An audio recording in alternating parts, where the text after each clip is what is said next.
Alright, you sassy motherfuckers. Last time on Princes of the Apocalypse. Early morning comes in Phandelver, and there is a knock at each of your doors. There's just a note slid underneath it in an envelope. God, you get a dwarf up and just slide a note under his door. How in the heck are you gonna get all this is crap? Well, Hugo uses his cantrip and mage hand to fetch the letter. The note at each of the doors, they're received and read, and it was a request for all of you to go see Constable Sildar Allwinter. Sildar, side of his belt, he throws his cloak back, and from the side of his belt he pulls out a wanted poster and slaps it down on the table in front of you.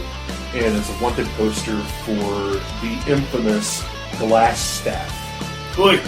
You go speak with Kalissa. We're gonna go get a drink. Give him the nod, yep. Like I said, I just shake my head and walk in. Always split the party. That's what I That's say. the way to go, isn't it? We're good. This Hildorf walks in, and he says, "My name's Isak Stoneburner, and I'll take a challenge." I know Isak. And he goes to slam his, and he chokes. And when he chokes, I mean, he coughs up enough that he actually throws up. Before I leave, I know my breath stink, baby. It's just a little vomit. But I need to let you know, there's an area called Lance Rock. You're going to be traveling around. I saw a sign out there that said something about plague. As the party travels, it takes a couple hours to get out to Lance Rock, and you can't miss it. There's been traffic moving in and out of a cave entrance. It's not necessarily hidden by scrub and brush and such, but there's definitely, that foliage there. As soon as Adar and Talia enter the cavern, they see a bloody, bloated corpse of an orc. For over 40 years, countless adventurers have been trapped in gamers' basements, conventions, and game shops. And now we can post that shit online and beam it directly to you. Follow Adar, Talia, Hugor, and Brady as the journey through the Princes of the Apocalypse, a 5th edition D&D campaign. Welcome to 4 Players, 1 Dungeon, an FPod podcast.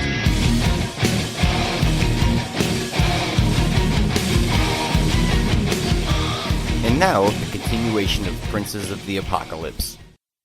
Smeared blood is on the floor from where bodies have been drugged, that have been killed on this stone and then drugged. And both exits that can be accessed from this area have bloody trails. Oi, which way are we going?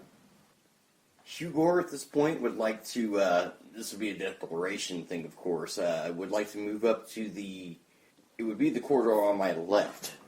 This corridor over here that looks like it has the blood trail leading, one of the ones that have the blood trail leading from it, and displace a bag of his caltrips down as to secure that doorway. And let everybody know we should probably move to the doorway that would be on our right. Okay. So you're moving over here, correct? Yes, I would like to move to right here, the square, and put the caltrips down through that passageway. So in that square, yep. Gotcha. I have noted those on our map with green dots. Alright, heading really right. I need to see where people are going. I can't. Yep. do it. Alright, Who's I'm going gonna take first? the lead. Yeah, let the When you, I don't understand. You're right. Adar So is- here, Yeah, that one. And then Talia will be behind him. Talia behind. Brigid here. Hugor back in the last square of that, yep. Yep. Gotcha. Okay. All right, Adar, when you come around this corner, heading into this area, I want to read this box text for you.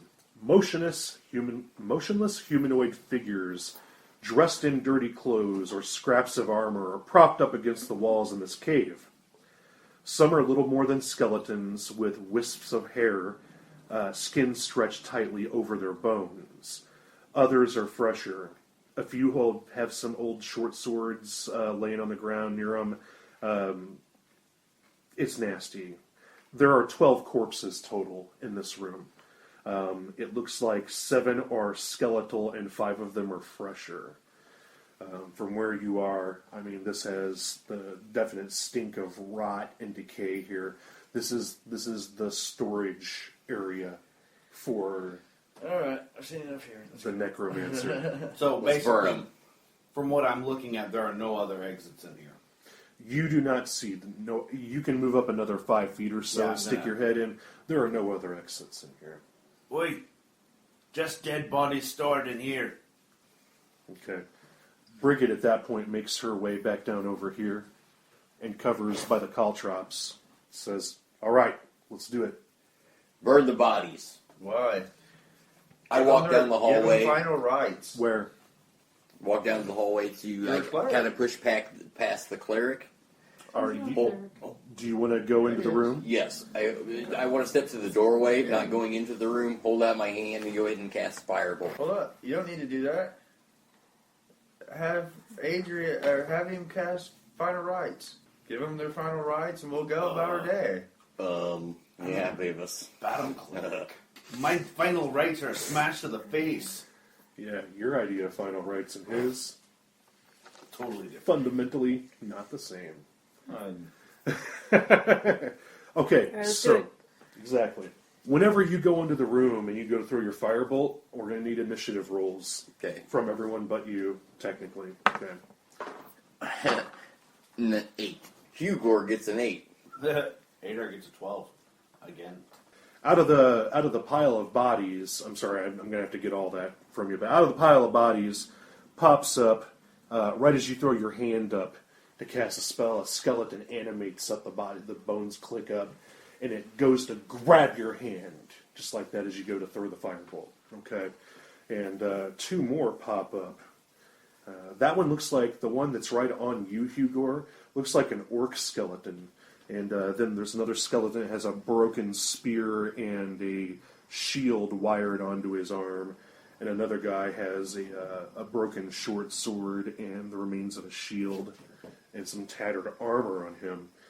Let's go ahead and get those rolls again. I apologize. Not the rolls, the numbers. I'd just like to point out that this is technically the dead orcish storage. I know. Talia, what'd you have? 17. What'd you have? I didn't have to roll. Oh, you didn't have to roll. That's right. Adar, 12. Hugor. 6. Okay. Talia, go ahead and do your. Well, you know what? I'm going to roll. It's a 9. So, Talia, Adar, zombies, Hugor. That's great! Yes. Do it. Alright. Talia, I need to get in there, so. You can move past friendlies. yes. Drink. He did it. I'll go in there. I'll drink the Lance Rock, man. Whoop whoop. Yeah. Lance Rock. I'll turn to that Lance guy. Rock. Lance Rock. Okay.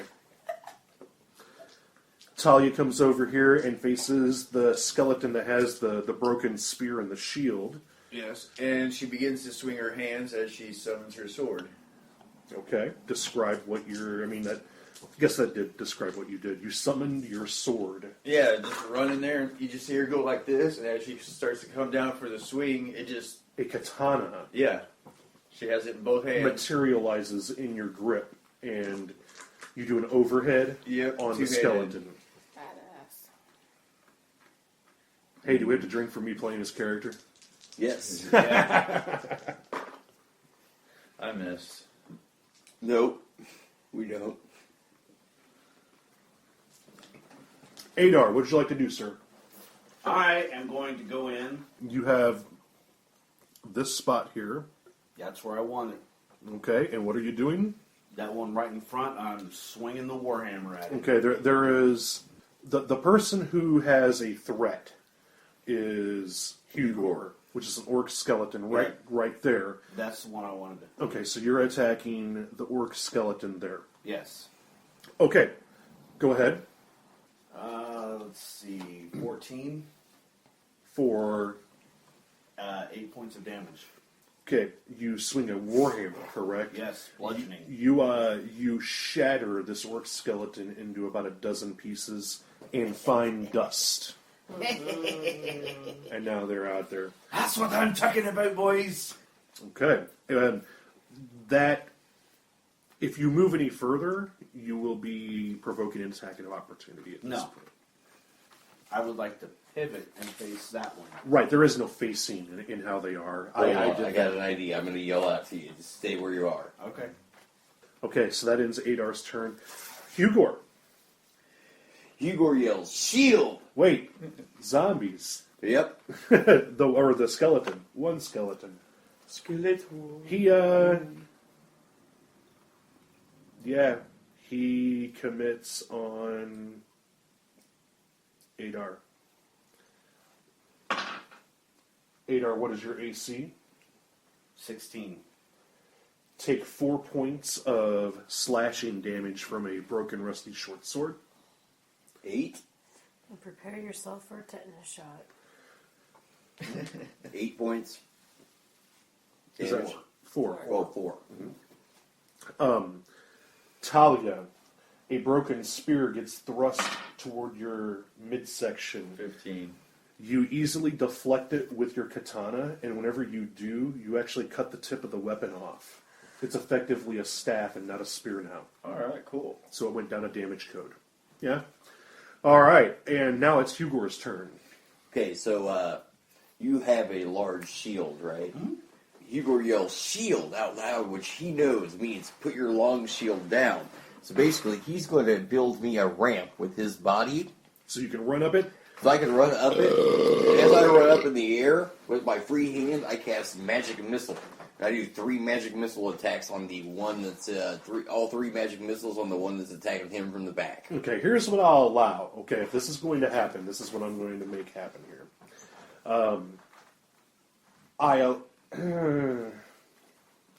It's going to be really hard to do. If you want to do it, it's going to involve some rolling, because I allowed him to burn his bonus action to get a smack off. I'd normally say, like, he calls out a command word, your bonus action is you could, like, set that shield, you know what I mean? But you already burned it. So I'll put you at disadvantage for Could that. Talia give me a boost as long as somebody within that area? Like, here, give me Talia's a right there. She could do it if she could do it. You haven't used your bonus action, right? You can see over me. Of course I can, but You won't flare. Yeah, I could. sure. No reason not to have it. Yeah. Talia could drop a sword, turn around, and go like that. She knows me well enough. I've got the strength to do I go, it. Talia, boost! There we go. You don't even have to drop a sword. It just vanishes out of your hands. I have to put it somewhere after I get a hold of it. Oh, do you? Okay. Yeah, it's still You there. just throw it up and catch it next turn. No, I just drop it on the ground. I'll just pick. I just No summon problem. it. She Okay. drops it. She drops it and spins and goes to a knee. Yeah. So, And cups her hands, and then you put a foot there and she boosts you. Go ahead and make your roll. and for this I roll an attack roll, right? With my spell. I'm magic- gonna Magic missiles are Auto hit, yep. correct. Anybody What- have a D4? I Hold don't. on. What I'm going to ask you to do Mhm. is this Athletics or well, yeah, I want an athletics, or acrobatics. or acrobatics, or aerobics if you have it. Yeah.